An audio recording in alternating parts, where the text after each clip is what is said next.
Tehreeki Taliban Pakistan పాలు పోసి పెంచిన కలియుగ కాలనాగులు.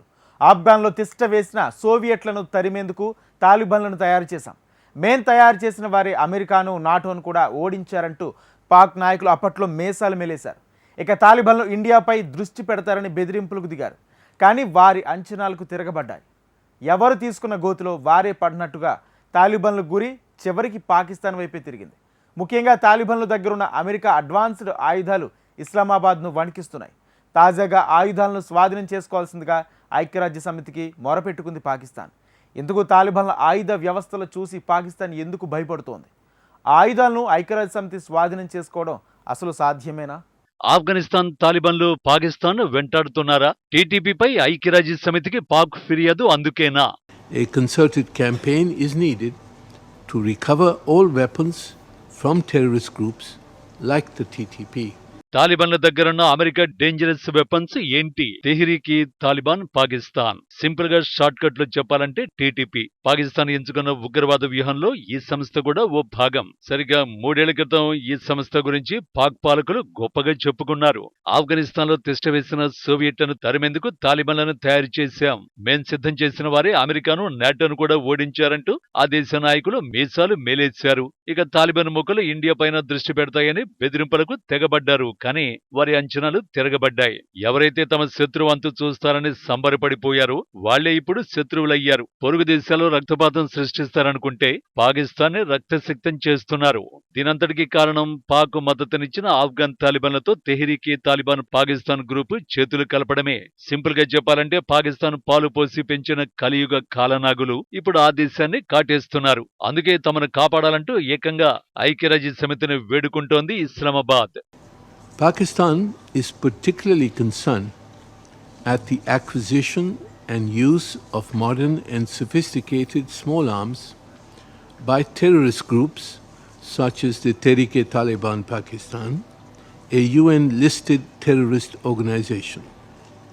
A concerted campaign is needed to recover all weapons from terrorist groups like the TTP. Terrorists and criminals do not manufacture these arms. They acquire them from illicit arms markets or receive them from entities that want to destabilize a particular region or country.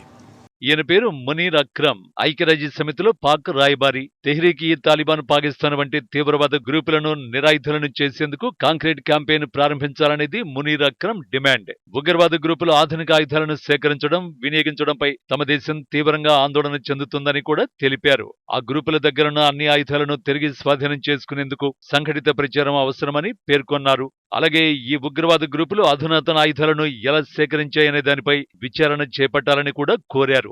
ఈ ఆయుధాలను ఉగ్రవాదులు, నేరస్తులు సొంతంగా తయారు చేయరని, వాటిని చట్టవిరుద్ధమైన ఆయుధ మార్కెట్ల నుంచి లేదా ఏదైనా దేశాన్ని అస్థిరపరచాలనుకునే సంస్థల నుంచి సేకరిస్తారని పాక్ రాయబారి ఐక్యరాజ్య సమితికి వివరించారు. ఈ మొత్తం వ్యవహారంలో పాకిస్తాన్ కు కూడా తెలిసిన నిజమేంటంటే తాలిబాన్ల దగ్గరున్న ఆయుధాలు 3 ఏళ్ల క్రితం అమెరికా వదిలి వెళ్లినవే అని. ఇస్లామాబాద్ ను భయపెడుతోంది కూడా ఆ ఆయుధాలే.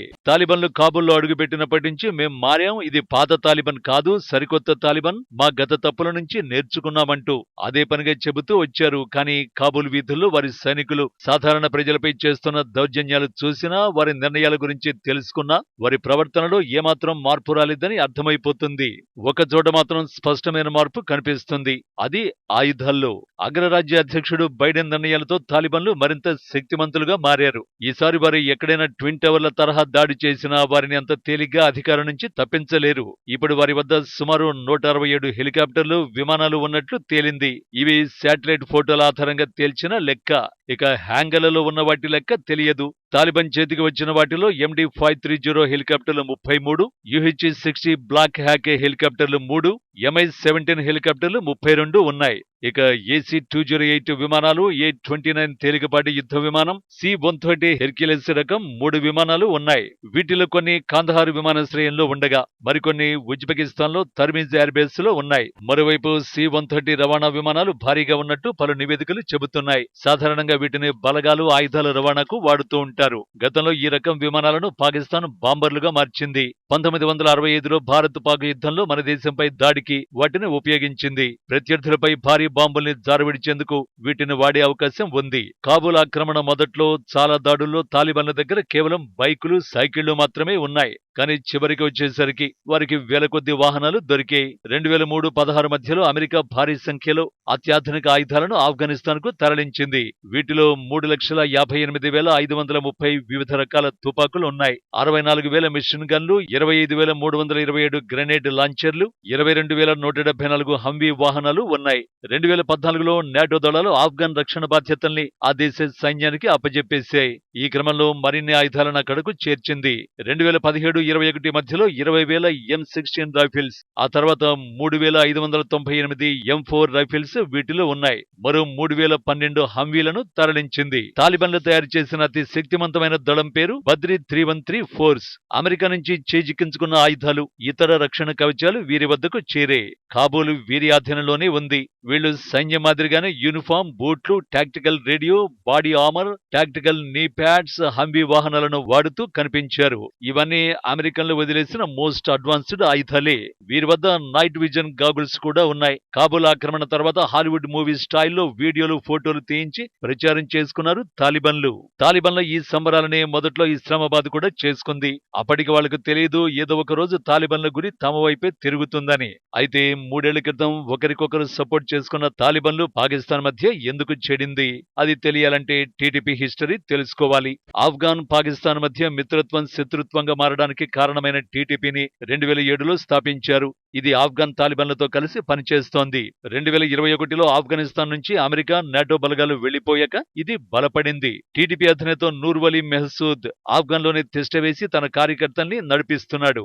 ఆఫ్ఘన్లో అధికారం దక్కించుకునే వరకు అక్కడి తాలిబాన్లు పాక్ కనుసన్నల్లోనే ఉండేవారు. అమెరికా నుంచి అధికారం దక్కించుకున్నాక పాక్ ఐఎస్ఐ నాటి చీఫ్ ఫయాజ్ హమీద్ కాబూల్ వెళ్లి అక్కడ ప్రభుత్వ ఏర్పాటుకు తాలిబాన్లకు మార్గదర్శకత్వం చేసి మరీ వచ్చారు. దాదాపు 2 ఏళ్లు గడిచాక పరిస్థితులు వ్యతిరేకంగా మారాయి. 2,600 కిలోమీటర్ల పొడవు కలిగిన జిరాండ్ లైన్ వద్ద పాక్ తో ఉన్న సరిహద్దు వివాదంపై ఆఫ్ఘన్ తాలిబాన్లు దృష్టి పెట్టారు. తొలుత ఈ సరిహద్దులో కంచె వేద్దామని పాకిస్తాన్ యత్నించినా తాలిబాన్లు ఆ ప్రయత్నాలను అడ్డుకున్నారు. ఖైబర్ పఖ్తుంఖ్వాలోని పష్తూన్ ప్రాంతాలు పాకిస్తాన్ ఏలుబడిలోకి వెళ్లిపోయాయని, ఆ ప్రాంతాలు తమకే చెందుతాయని తాలిబాన్లు వాదిస్తున్నారు. అలా తాలిబాన్లు పాకిస్తాన్ మధ్య చిచ్చు మొదలైంది. నిజానికి టీడీపీ అసలు లక్ష్యం పాక్ను ఆక్రమించి షరియా చట్టం అమలు చేయాలన్నదే.